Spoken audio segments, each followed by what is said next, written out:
Hello बच्चों, कैसे हैं आप। आज हम करेंगे 8th क्लास का 4th chapter metals and non metals की केमिकल प्रॉपर्टीज़। पिछले टॉपिक में हमने की थी 4.1 एक्सरसाइज फिजिकल प्रॉपर्टीज़। इस चैप्टर की जितनी भी वीडियो हैं उनके लिंक मैं डिस्क्रिप्शन बॉक्स में दे दूंगा, आप चाहे तो बाकी वीडियो भी वहां से देख सकते हैं। तो आज हम करेंगे chemical properties of metals and non metals. तो इसमें सबसे पहले हम करेंगे reaction of metals and non metals with oxygen. Oxygen mean air में जो ऑक्सीजन है उससे इसकी रिएक्शन करनी है। तो रिएक्शन करने से पहले बच्चे आपको पता होना चाहिए रिएक्शन होती क्या है। रिएक्शन में दो चीज़ें होती हैं, रिएक्टेंट और प्रोडक्ट। रिएक्टेंट को हम इधर लिखते हैं, रिएक्टेंट्स जो होते हैं लेफ्ट हैंड साइड होते हैं, और प्रोडक्ट जो होते हैं वो होते हैं right hand sides. Reactant react होते हैं और प्रोडक्ट बनते हैं। जैसे आपने चाय बनानी है तो पानी, चाय पत्ती, चीनी और दूध हो गए हमारे रिएक्टेंट्स, वो कंबाइन होंगे और प्रोडक्ट बनेगा। चाय बनेगी, जहाँ चाय पत्ती जो नीचे बैठ जाएगी वो हो जाएंगे हमारे प्रोडक्ट्स। क्लियर बच्चे। और आपने एक चीज़ और याद रखनी है, रिएक्शन में जो मेटल्स या नॉन मेटल्स जो रिएक्टेंट लिखे होते हैं उनके साथ SLGAQ वगैरह लिखा होता है। ठीक है जी, हम इग्नोर कर देते हैं बातें, तो ये आपने अपने दिमाग में बिठा लेनी है अभी से। तो ये S mean solid, L mean liquid और G मीन गैस और AQ मीन एक्यूस। मीन वो जो रिएक्टेंट है या प्रोडक्ट है सॉलिड फॉर्म में होगा तो S लिखा होगा, लिक्विड फॉर्म में होगा तो L लिखा होगा, गैस में होगा तो G।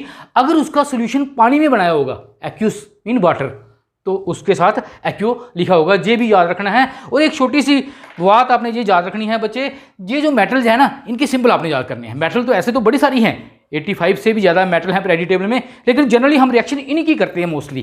तो इनके सिंबल याद रखने हैं, K for potassium, Na for sodium, Mg for magnesium, Al for aluminium, Zn for zinc, Fe for iron, Cg for copper, Ag for silver, Ag for gold. ये जो 4-5 ऊपर वाली मेटल है ना, इन्हीं को हम बार बार रिपीट करते हैं रिएक्शंस में। तो चले बच्चे देखते हैं chemical reaction of metals with oxygen. Oxygen के साथ कैसे रिएक्ट होती हैं मेटल्स और नॉन मेटल। पहले हम मेटल्स की रिएक्शन करेंगे, ऑक्सीजन के साथ मेटल की रिएक्शन करेंगे।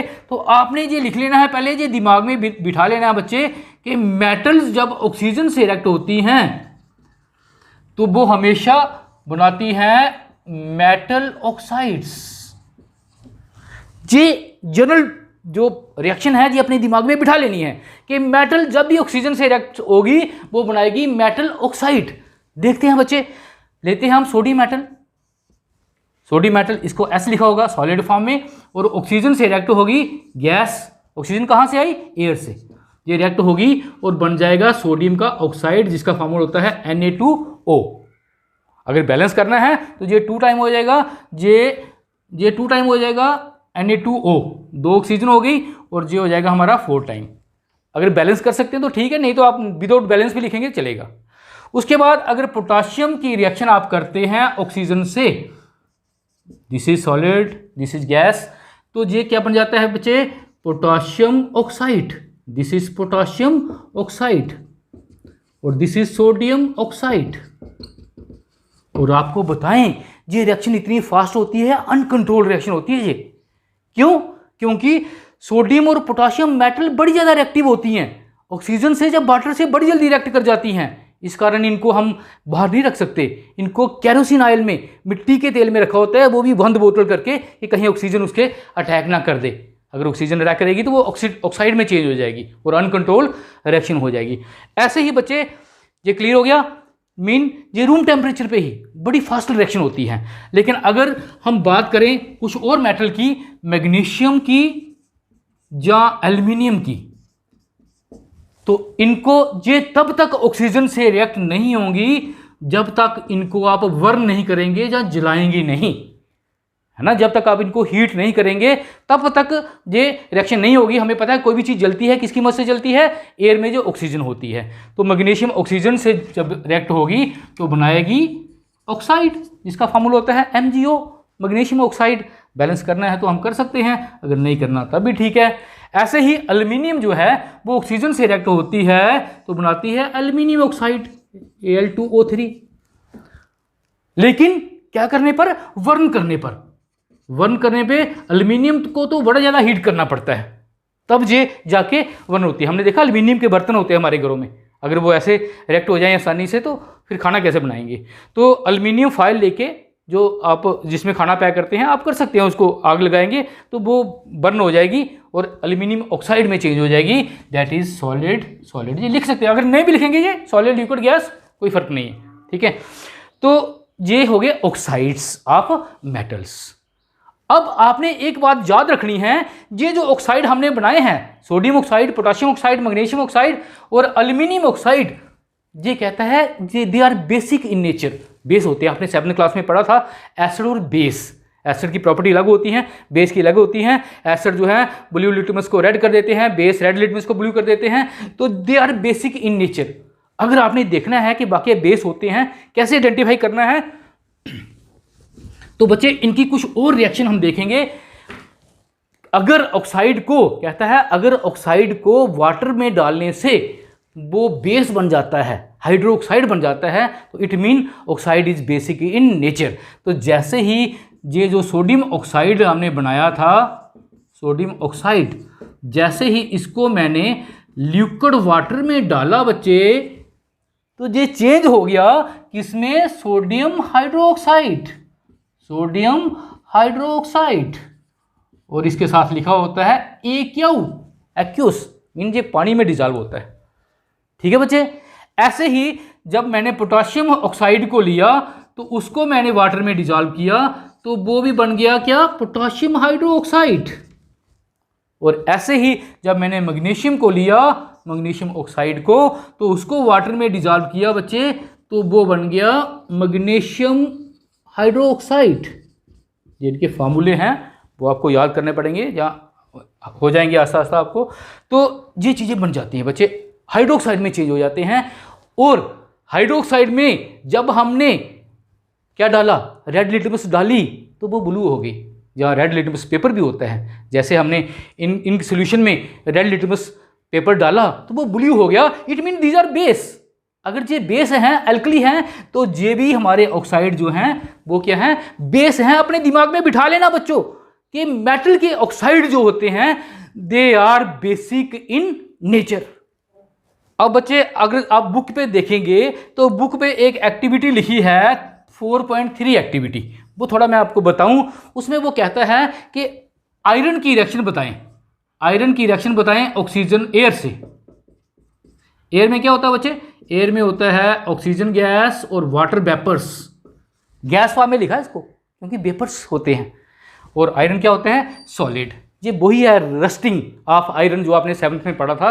अगर नहीं है तो सर्च करके, या इसका भी लिंक मैं नीचे डिस्क्रिप्शन बॉक्स में दे दूंगा, रस्टिंग ऑफ आयरन का, वो भी आप देख सकते हैं।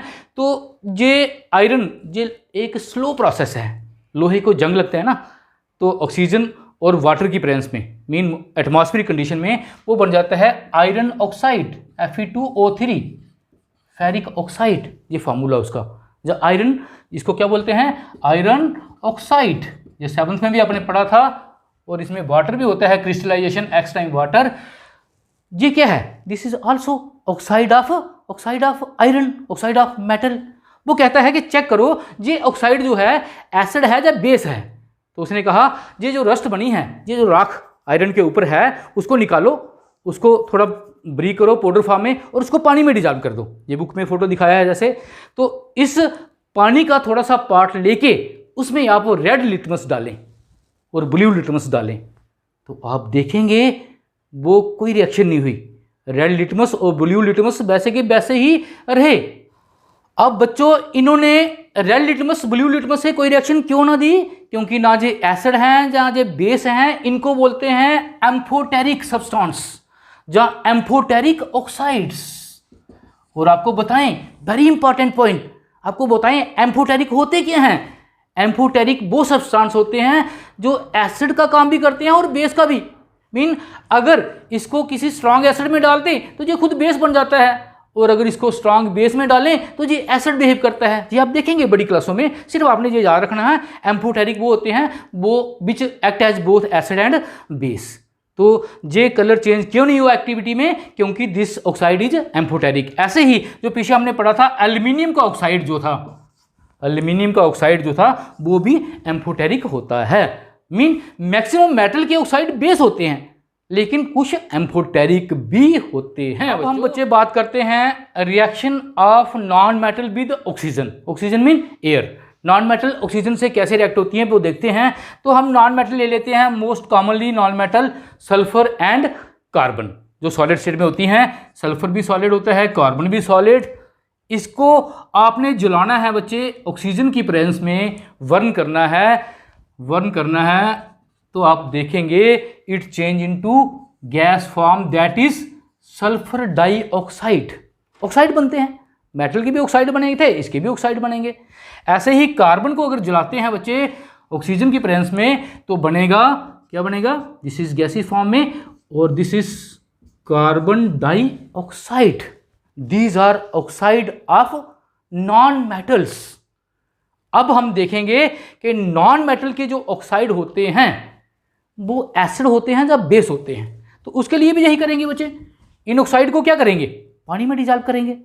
इन ऑक्साइड को, ये जो सल्फर डाइऑक्साइड बना है हमारा, इसको लेके सॉलिड फॉर्म में इसको वाटर में डिजॉल्व करेंगे, लिक्विड वाटर में डिजॉल्व करेंगे। तो हम क्या देखेंगे, it change into a another compound H2SO3 that is sulphurous acid. एक सल्फ्यूरिक एसिड भी होता है, वो होता है H2SO4। और जब कार्बन डाइऑक्साइड को हमने वाटर में डिजॉल्व किया, दिस इज गैसी फॉर्म सॉरी, तो जब कार्बन डाइऑक्साइड गैस को हमने वाटर में डिजॉल्व किया बच्चों तो ये बन गया H2CO3 that is carbonic acid. Carbonic acid, तो जहां से क्लियर हो रहा है बच्चे क्या बने हैं, यस एसिड बने हैं, नाम ही एसिड है उनके। मीन सल्फर डाइऑक्साइड से बन गया सल्फ्यूरस एसिड और कार्बन डाइऑक्साइड से बन गया क्या, कार्बोनिक एसिड। एसिड बने हैं, इट मीन अगर ये एसिड बने हैं तो ये जो ऑक्साइड हैं हमारे नॉन मेटल के ऑक्साइड जो होते हैं वो क्या होते हैं, एसिडिक इन नेचर। दिमाग में बिठा लेना है, मेटल के ऑक्साइड बेसिक और नॉन मेटल के ऑक्साइड एसिडिक इन। अगर आप बच्चे बुक में एक्टिविटी देखेंगे 4.4 में, तो उसने ये सल्फर का एक्सपेरिमेंट किया हुआ है। उसने कहा है सल्फर को आपने जलाना है, सल्फर को जलाना है ऑक्सीजन की प्रेजेंस से और निकलेगी सल्फर डाइऑक्साइड गैस। लेकिन आपने उसको एक बंद जार में जलाना है, एक जार में डालना है, उसको आग लगा देनी है, जो गैस बनेगी उसको बाहर नहीं जाने देना है। और उस सल्फर डाइऑक्साइड गैस में जो जार के अंदर है उसमें आपने डालना है वाटर, उसमें वाटर डालना है। और आप देखेंगे जो सोल्यूशन बना है उस सोल्यूशन का थोड़ा सा पार्ट लेना है और उसको आपने ब्लू लिटमस डालनी है उसमें। वो ब्लू लिटमस क्या हो जाएगी, रेड हो जाएगी। जब ब्लू लिटमस पेपर जब इसमें डालेंगे तो वो रेड हो जाएगा। तो हमने पढ़ा हुआ है asset turn blue litmus red, it mean ये एसिड है। तो अगर ये एसिड है तो ये ऑक्साइड जो बने हैं they are also acidic in nature, therefore the oxide of non metal are acidic in. अब बच्चे हम करेंगे second reaction with water. Metal और नॉन मेटल की वाटर के, लिक्विड वाटर के साथ रिएक्शन करेंगे।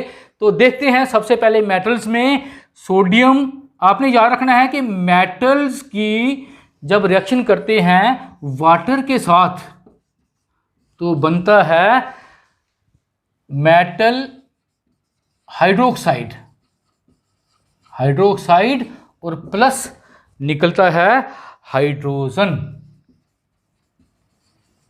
ठीक है, ये जनरल रिएक्शन है, ये पहले दिमाग में बिठा लेनी होती है। जैसे हमने देखा था मेटल नॉन मेटल क्या बनाती हैं, ऑक्साइड बनाती है सिर्फ। ऐसे ही मेटल जब वाटर से रिएक्शन करती है तो मेटल हाइड्रोक्साइड बनाती है और साथ में क्या निकलती है, हाइड्रोजन गैस निकलती है। तो चलो देखते हैं बच्चे, सोडियम लेके मेटल लेके इसमें डालेंगे वाटर। जैसे ही लिक्विड वाटर डालेंगे तो क्या होगा, it change into sodium hydroxide और साथ में निकलेगी, दिस इज एक्यूस, वाटर में डिजॉल्व, और साथ में निकलेगी हाइड्रोजन गैस और साथ में निकलेगी हीट।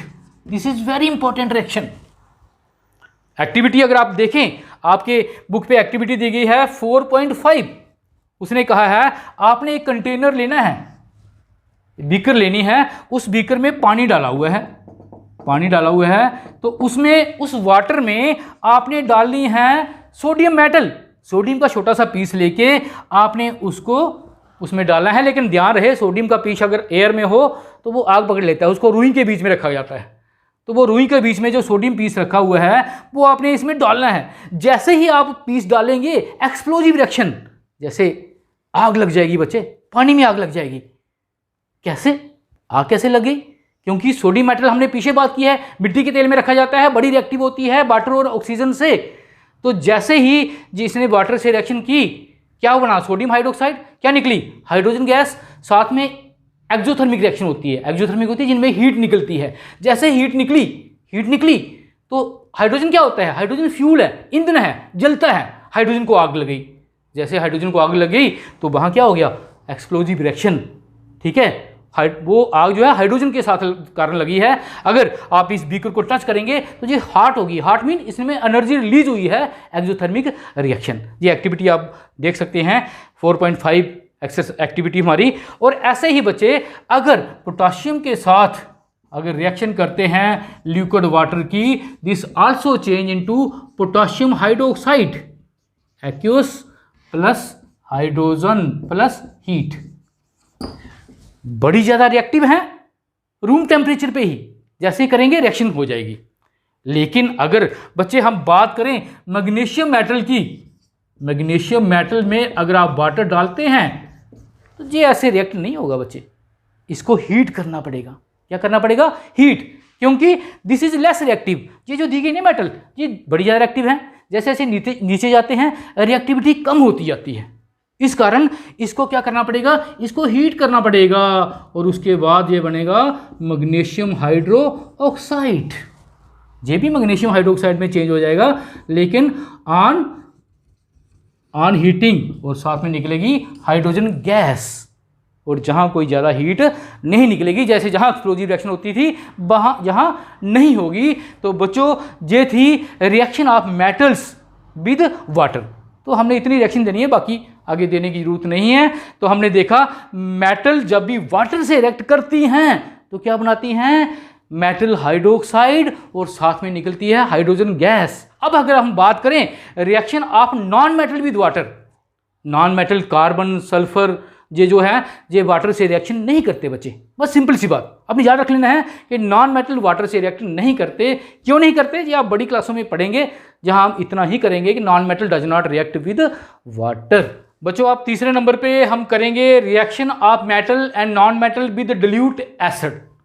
डिल्यूट एसिड क्या होते हैं? दो तरह के एसिड होते हैं, कंसंट्रेटेड और डिल्यूट। कंसंट्रेट होते हैं प्योर एसिड जिनमें वाटर नहीं होता है, और जो डिल्यूट एसिड होते हैं उनमें लगभग 90% वाटर होता है, 10% उनमें एसिड होते हैं। तो डिल्यूट एसिड से रिएक्शन देखेंगे तो आपने पहले जनरल रिएक्शन को दिमाग में बिठा लेना है। जनरल रिएक्शन को आपने दिमाग में बिठा लेना है कि जब भी मेटल की रिएक्शन डिल्यूट एसिड से करते हैं तो वो साल्ट बनाती हैं और क्या छोड़ती हैं? Hydrogen gas. ठीक है, मेटल डिल्यूट एसिड से रिएक्ट होकर साल्ट प्लस हाइड्रोजन गैस, ये अपने दिमाग में बिठा लेना है। और साथ में हम दो एसिड से रिएक्शन करेंगे, एक करेंगे HCl से और एक करेंगे H2SO4 से। नाम आपने याद रखने हैं बच्चे इनके। ये क्या है? दिस इज हाइड्रोक्लोरिक एसिड और this is called sulphuric acid. और भी होते हैं एसिड, वो देखेंगे बड़ी क्लासों में, लेकिन ये दो याद रखने हैं, हाइड्रोक्लोरिक एसिड और सल्फ्यूरिक एसिड, डिल्यूट फॉर्म में लेना है।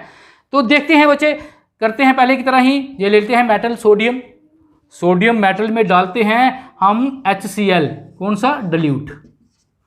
ठीक है, डिल्यूट को हम ऐसे भी लिख सकते हैं एक्यूस, एक्यूस मीन पानी में डाला हुआ है, और दिस इज सोडियम। क्या बनेगा बच्चे? ये सोडियम मेटल क्लोरीन से रिएक्ट हो जाएगी Cl से और बन जाएगा NaCl, नमक हमारा साल्ट, ये साल्ट बन जाएगा और साथ में निकलेगी हाइड्रोजन गैस। अगर बैलेंस करना है तो कर सकते हैं, टू टाइम नहीं भी करोगे तो चलेगा। तो दिस इज क्या है जी? सोडियम क्लोराइड, जिसको हम बोलते हैं सॉल्ट, नमक जो हम खाते हैं। अब हम दूसरी अगर रिएक्शन करेंगे बच्चे सोडियम की सल्फ्यूरिक एसिड से, H2SO4 डिल्यूट सल्फ्यूरिक एसिड से, तो ये क्या बनेगा, this change into sodium sulphate Na2SO4, sodium sulphate with the liberation of hydrogen gas. Clear बच्चे? ऐसे ही सेम रिएक्शन बनेगी पोटाशियम के साथ, पोटाशियम क्लोराइड और क्या पोटाशियम सल्फेट बनेगा। अब कहता है कि हाइड्रोजन कैसे पता चलेगा कि हाइड्रोजन गैस इवॉल्व हुई है। तो कहता है अगर ये आप रिएक्शन कर रहे हैं तो आपने एक माचिस की तीली जो है ना वो इस गैस के ऊपर रखनी है। जैसे ये गैस इवॉल्व हो रही है आपको pop sound POP pop sound सुनाई देगी। पॉप साउंड क्या होती है, जैसे पटाखा होता है ना छोटा, पटक पटक, तो इस तरह की साउंड अगर आती है तो इट मीन हाइड्रोजन गैस उसमें से इवॉल्व्ड हो रही है। अब हम ऐसे ही रिएक्शन बच्चे अगर आप मैग्नीशियम के साथ करेंगे Mg + HCl तो क्या बनेगा, सिंपल आपको फार्मूला आना चाहिए MgCl2, मैग्नीशियम की वैलेंसी 2 होती है, इसका MgCl2 और साथ में निकलेगी हाइड्रोजन गैस। बैलेंस करने की जरूरत नहीं है आपको। ऐसे ही अगर मैग्नीशियम में आप डालेंगे H2SO4 डाइल्यूट तो बनेगा MgSO4 + H2। ठीक है बच्चे? ऐसे ही एल्यूमिनियम की रिएक्शन होगी, ऐसे ही जिंक की होगी, ज़्यादा हमें देने की जरूरत नहीं है। आगे कहता है ये बताएं कि अगर कॉपर में अगर आप डालते हैं HCl डाइल्यूट HCl डालते हैं तो क्या ये रिएक्शन हो सकती है, क्या कॉपर क्लोराइड बनेगा? तो ये कहता है नो रिएक्शन, इसमें रिएक्शन नहीं होगी बच्चे। और कॉपर में अगर आप सल्फ्यूरिक एसिड भी डालेंगे तब भी no reaction, because copper is less reactive. Copper, silver, gold ये कम रिएक्टिव होते हैं, ये एसिड से रिएक्ट नहीं होते, क्योंकि जैसे नीचे जाते हैं रिएक्टिविटी सीरीज जो है ना, मेटल का रिएक्टिविटी सीरीज है, रिएक्टिविटी कम होती जाती है। कॉपर के ऊपर मेटल हैं ये सारी जो हैं एसिड से रिएक्ट कर जाती हैं, कॉपर के नीचे वाली नहीं करती बच्चों अगर अब हम बात करें reaction of non metal with acid तो हम कहेंगे non metal does not react with acids. Acid से रिएक्शन नहीं करती। क्यों नहीं करती वो आप बड़ी क्लासों में देखेंगे। तो अब हम चलते हैं लास्ट में, एक रिएक्शन है reaction of metal and non metal with base क्या है बच्चे, वही जो हमारे जैसे ये सोडियम हाइड्रोक्साइड है, ये पोटाशियम हाइड्रोक्साइड है, ये बेस हैं। आपको ये रिएक्शन करने की जरूरत नहीं, आप यही बता सकते हैं कि मेटल जो है जब बेस से रिएक्शन करती हैं तो वो एक कम्प्लेक्स कंपाउंड बनाती हैं और साथ में छोड़ती हैं हाइड्रोजन गैस। और नॉन मेटल जो है हमारी हैं वो बेस से रिएक्शन नहीं करती हैं बच्चे। तो this is all about chemical reactions of metals and बच्चे जाते जाते add to your knowledge extra concept. अभी हम बात कर रहे थे कि कॉपर या कॉपर से नीचे जो मेटल हैं सिल्वर, गोल्ड, प्लेटिनम जो हैं ये एसिड से रिएक्ट नहीं करती हैं, लेकिन एक एसिड का ऐसा भी सॉल्यूशन होता है जिसमें ये रिएक्ट हो जाती हैं, मेल्ट हो जाती हैं जिसमें, और उस एसिड के सॉल्यूशन का नाम है एक्वारिजिया। वो क्या होता है बच्चे, that is a solution of HCl hydrochloric acid और नाइट्रिक एसिड कंसंट्रेटेड प्योर। कितनी रेशो में होता है, 3:1। 3 हिस्से लेते हैं हाइड्रोक्लोरिक एसिड और 1 हिस्सा लेते हैं नाइट्रिक एसिड, और इस सॉल्यूशन को हम बोलते हैं एक्वारिजिया। ये गोल्ड को, सिल्वर को, प्लेटिनम, कॉपर को भी मेल्ट कर देता है बच्चे। आपने देखा है अगर आप कभी गहने साफ करवाने के लिए, सोना साफ करवाने के लिए अगर ले जाते हैं सुनार के पास या गोल्ड स्मिथ के पास, वो एक सोल्यूशन में उसको डिप करता है और 2-4 मिनट के बाद या 10 मिनट के बाद वो निकालता है तो वो क्लियर बिल्कुल शाइनिंग देता है आपका गोल्ड या आपके जो ज्वेलरी है। ऐसा क्यों होता है, क्योंकि जो ऊपर वाली गोल्ड की लेयर थी वो किस में डिजॉल्व हो गई, वो एक्वारिजिया में डिजॉल्व हो गई। और गलती से भी कभी ऐसा मत करना कि गहने गोल्ड स्मिथ के पास साफ करवाने के लिए नहीं जाना, क्योंकि वो गोल्ड का वेट कम हो जाता है, गोल्ड की ऊपर वाली लेयर जो है वो उसमें डिजॉल्व हो जाती है, बाद में वो निकाल लेते हैं और आपका नुकसान हो जाता है और उसका फ़ायदा हो जाता है। तो बच्चों ऐसे ही फैक्ट जानने के लिए बने रहें हमारे साथ, लाइक, शेयर और सब्सक्राइब जरूर करें। ओके बच्चों।